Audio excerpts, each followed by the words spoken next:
on behalf of his fellow Rohingyas. You're about to meet him. He is one of those inspiring people who reminds us of why we care so passionately about RI and its work, and the fact that RI never reduces refugees or displaced persons into numbers, into statistics. I am myself a refugee, and Richard was the child of refugees, and so our commitment to RI and to its work is total. The brutal treatment of Rohingyas is a terrible stain on Myanmar, a country that we hear so much good news about. In fact, many of us were kind of deluded into thinking that that all was well in Myanmar, Burma. Well, it's a long way from becoming a humane and just society. And Tung Khin's presence tonight is a reminder for all of us that we can't call a victory in Myanmar and leave the scene. We have got to stay engaged until there are no more people living in these concentration camps for the crime of being from this minority Muslim population. So it is a great honor and a great privilege for me to present the Richard C. Holbrooke Prize to Tung Khin, who really in every way embodies the values that Richard stood for and that all of you stand for and that RI works so hard to uphold. Tung Khin.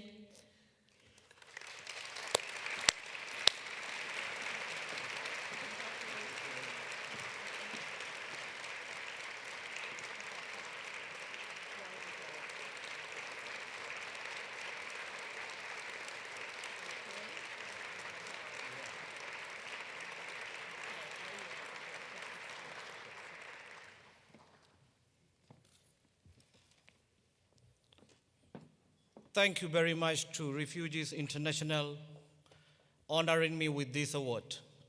I'm happy to accept it on behalf of Rohingya people. I do not exist. That is what Burmese government says. They claim the ethnic Rohingya of Burma, around 1 million people, have never existed. The government calls us Bengalis. But we are not from Bangladesh. We are Rohingya. We are from Burma. Recently, you have probably known about a lot of reforms in Burma. But for ethnic Rohingya, since reform began, things have gotten much worse. The new government has stepped up efforts to drive us out of Burma. To complete their goal, the government is using 3 tactics. First, we have been the victims of violent human rights abuses, including attacks which international experts said were ethnic cleansing and crime against humanity. Second, the government has deliberately impoverished us by denying us the right to work and the ability to move freely, even from one village to another village. Third, in the past 40 years, they have used a series of laws and policies to take away our rights. We have lost everything from our citizenship, the right to marry, the right to have children, and most recently, the right to vote. And their policies are working.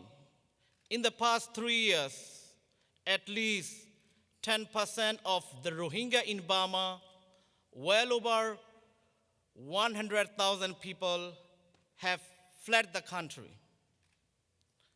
They must be added to the hundreds of thousands of other Rohingya who previously fled persecution in Burma, myself included.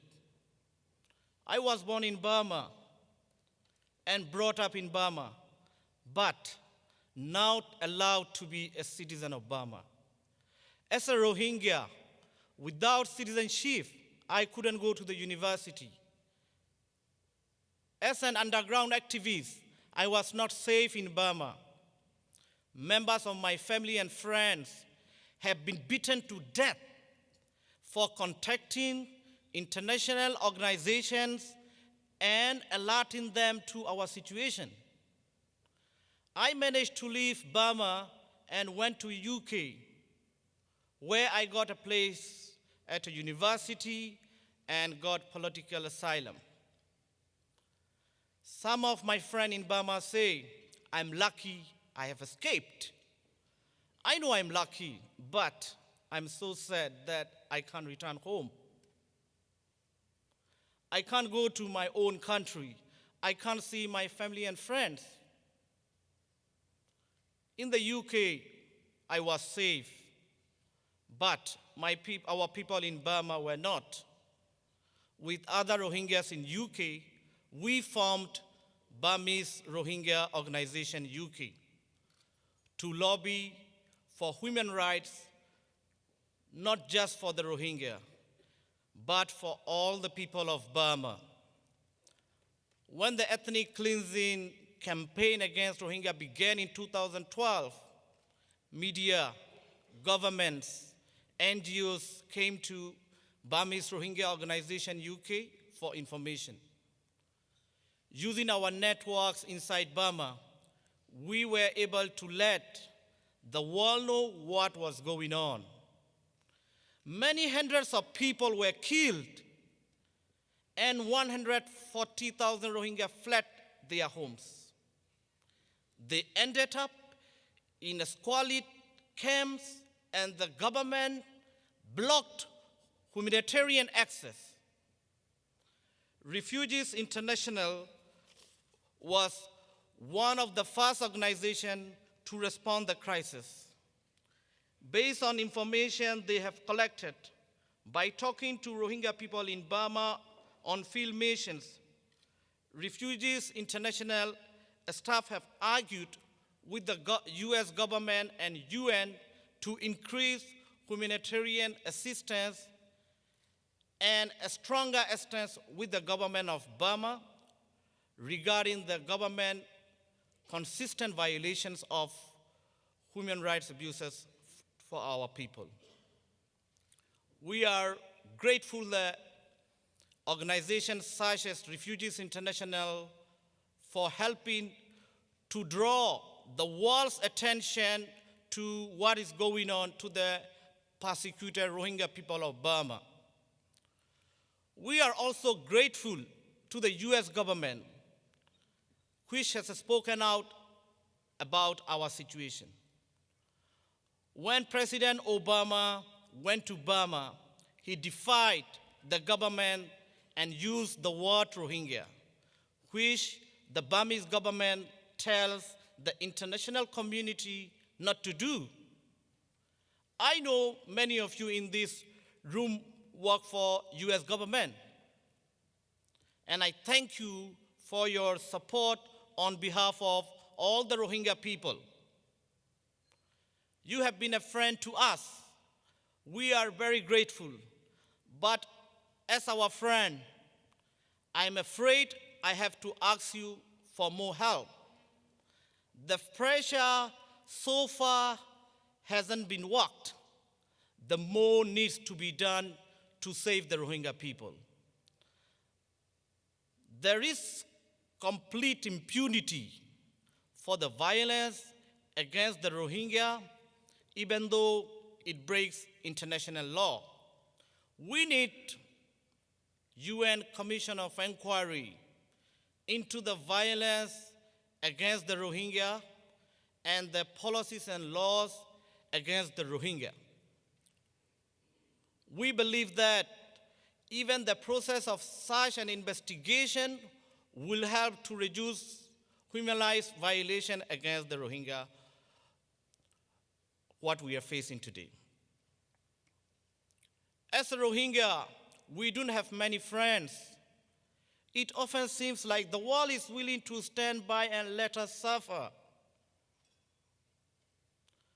Most of only seem willing to pay attention when there are massacres.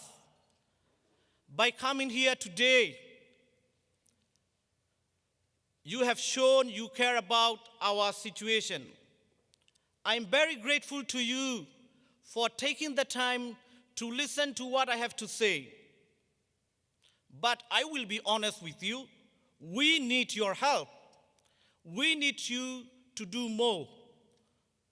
Don't wait for the next massacre. Take action now. If you do not, who else will help us? There is no one. It is you, the people here today, who are our hope.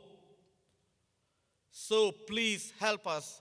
Please do not forget the Rohingya minority people of Burma.